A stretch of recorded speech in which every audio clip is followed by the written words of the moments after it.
Welcome to the Rim Break Rodeo. We hope this video helps. You start by protecting your data, so make a quick copy of the sheet. This keeps recovery simple if something goes wrong.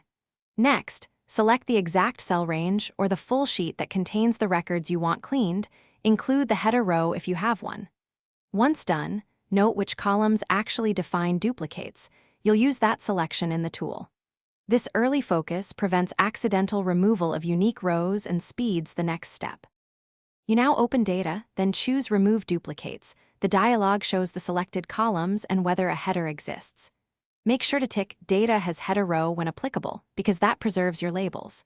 Then, select only the columns that determine duplication, for example, name plus email, rather than every column.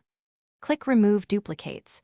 Sheets will instantly report how many rows were removed, so you know the outcome and can revert to your backup if needed. You finish by verifying results. Quickly sort or filter the sheet to confirm duplicates were removed and that no unique data disappeared. If something looks wrong, restore the backup copy you made or use version history to roll back. This is faster than manual fixes. If duplicates aren't exact, for example, extra spaces or case differences, make sure to normalize values first or use formulas like unique after concatenating fields. That handles near duplicates without accidental loss. Thanks for watching. Consider subscribing if we helped you.